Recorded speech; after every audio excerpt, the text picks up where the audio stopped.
Alright guys, got my homemade speed controller here. I have a couple of these speed controllers I got off eBay on a deal. And after you check them out and you really look into them, basically if you take away the regenerative braking or the back EMF features of this brush speed controller, it's basically just a few MOSFETs working in parallel as a switch. Even this unit itself can only work in potentiometer mode. You have to actually hook up an Adreno or a PWM signal to drive it in PWM mode. So saying that, and this is very expensive, you can very easily just make your own very cheap MOSFET switches and drive it with a PWM signal, use it as a speed controller. For example, when I first made this yesterday, I hooked it up to this very large brush DC motor, which I'll probably show running this in the second video. But for now, I'll run some smaller motors. So I hooked it up without putting any diodes on or anything. And I blew the controller, or just, popped the gates or whatever. So it would stay continuously on. So the MOSFETs themselves are only about 90 cents. So went back inside the house and just replaced it in less than an hour. So it's kind of why I built this. If anything happens, whatever, your fault or whatever, you can easily just replace it and have it fixed for yourself. Built yourself, you know what's going on. It's always a good thing. So I'll hook up a couple of smaller motors here. We'll see what's going on. Bear with me for a second here. So here's a 7.2 volt motor. I'm going to overvolt it to 16 volts. I actually got two batteries here. One's driving the PWM signal, it's a light dimmer, and then one's running the actual motors, 16 volt running the motors, 12 volt running the signal.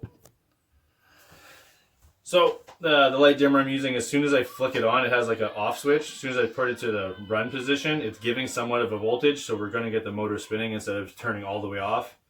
But if you use a different microcontroller or something that goes down to 0 volts, you'll be able to creep it really slow on RPM or right down to 0. I'll turn it on here so you guys can see. And changing the PWM signal will change the RPM, obviously.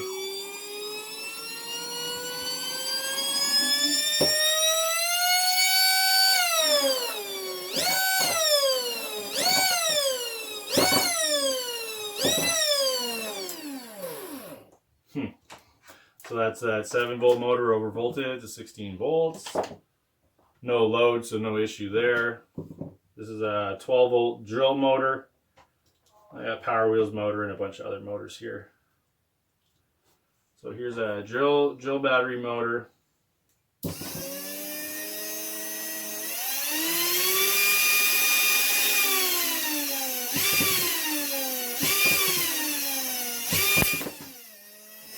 Shit.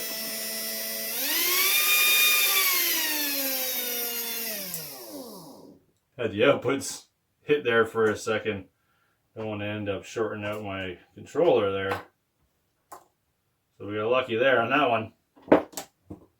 But again, wouldn't take much to repair it. Wouldn't be the end of the world. Try to keep those isolated this time. Here's a bigger 12 volt motor.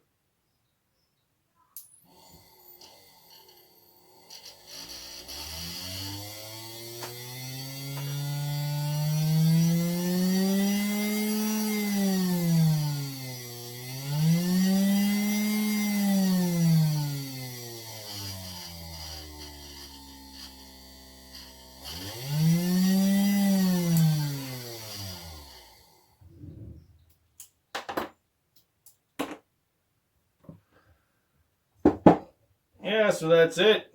It's pretty basic to make a speed controller.